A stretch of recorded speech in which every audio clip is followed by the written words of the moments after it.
Greetings. I am Q, solving the case of the writer with no hands.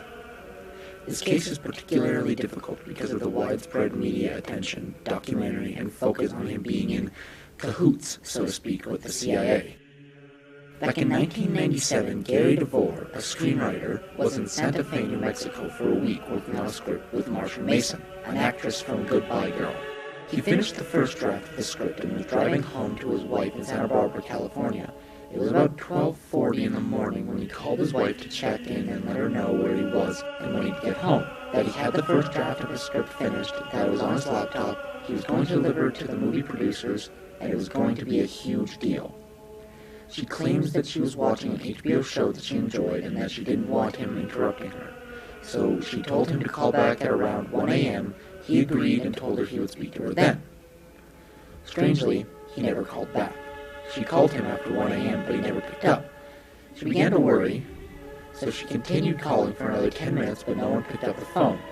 At around 1:15 a.m., Gary called back, only this time from an unidentified number. He asked her if it had been her that was calling him. She responded by saying yes. Who else would be calling you this late at night?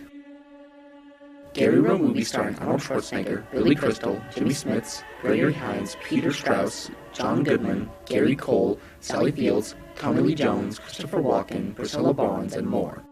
Gary Devore was a close friend of Arnold's. He was also Tommy Lee Jones's best man at his wedding, and he was Janet Jackson's ex-boyfriend. He and Wendy had been married for almost 5 years at this point. She asked him where he was, and he was vague. Somewhere past Barstow, he said. He was usually very precise when he told her where he was. Some other parts of the conversation made her concerned, and so she asked him if he was tired, and he said he was running on adrenaline, which struck her as odd, too. He told her not to wait up for him, but she said that she would open the gate there around 4:30 a.m. for him. After this, they just said goodbye and left the conversation at that. It struck his wife as odd, as this was the first call in which he had never said, "I love you," before hanging up. She also says that he was quite a talkative person, but this call was short and vague, to say the least, so it seemed out of character for him. After a week of radio silence and never returning home, his wife began to worry. Shortly after his disappearance, several people from government factions came and erased all the data that he had from his movie, as well as the script for the film. After a year of nothing, his body was found in the LA Aqueduct with his laptop script and hands missing. His wife had stated that he was not depressed and that their marriage was fine. She also stated that he was excited because his new script was going to blow a huge CIA scandal open. Police traced his cell phone and it pinged off all the towers through his route, and his initial call to her was in the records too. He was on Highway 14, south of Mojave, so were her calls to his phone on the records, but not the one when he called back. In fact, around 1 a.m. his phone stopped registering or just stopped moving. It's a little unclear. His wife says the police investigation did not find any evidence he crashed off the bridge above the aqueduct. There was no damage to the bridge, no skid marks, etc. She said, "He was not tired, he was wide awake, and he was letting me know something was wrong. I think someone was with him in the car at 1:15. The devil, perhaps, lies in the details of the script. He was writing a remake of the film The Big Steal, a 1949 movie about a man that organizes his own disappearance.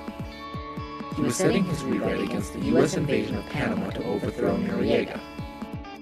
There are reports that in doing his research for the script, he learned about the U.S. laundering money in Panama and covering it up, and other things that were disturbing. So there were suspicions that the CIA had killed him. He was driving home to deliver the script he finished, which now revealed the real reason the U.S. invaded Panama. He had told friends the film showed some disturbing details about the U.S. invasion of Panama. It tells the story of American operatives robbing a Panamanian bank to cover up for something much more serious. One line in the movie was, "It sounds like the Pentagon planned the bank robbery and the war was just a diversion." Among his research included an article claiming Noriega had compiled sex tapes of U.S. officials. Noriega would invite U.S. diplomats and officials to his home, provide them with alcohol, drugs, attractive men and women, then film it all.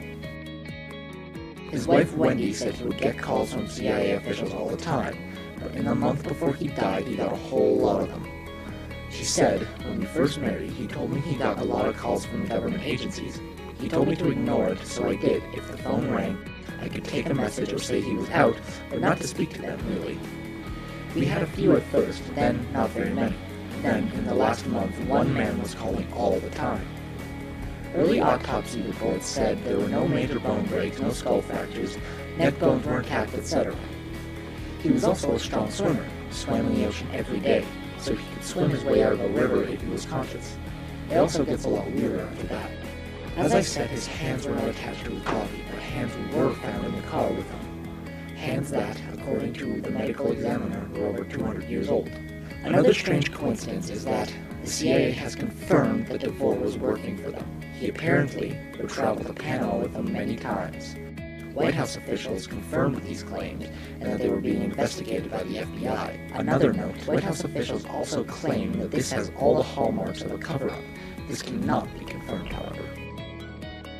Now, as I said, the devil for this case is in the details of the script. The whole crux of this pivots on that one little idea of a man organizing his own disappearance. This is not possibly a coincidence. Here's what the evidence leads me to believe. This man was clearly under a lot of pressure, as all government whistleblowers are. I can imagine that once the CIA found out the details of the script, the death threats started coming in. His wife had said that they had always received calls from the CIA, but in the last month they increased in frequency. Well, his wife had said he wasn't depressed and that he was excited for this new script. I believe that the pressure had started building once he started working on the script. With pressure comes cracks. From the looks of it, Devore was clearly distressed on the phone with his wife during the conversation they had shortly before his disappearance. His wife claims that she thought someone was in the car with him during these last phone calls. But I believe the only person with Devore was his conscience and his growing fear. The CIA has been known to use tactics to destroy people's minds as well as their bodies. Fearing this and the charge of treason that might be brought onto himself, I believe that Devore faked his own death. As stated, the car showed no signs of crashing off the bridge, the body was only identified using dental records, and the movie which he was researching must have included details about faking his own death.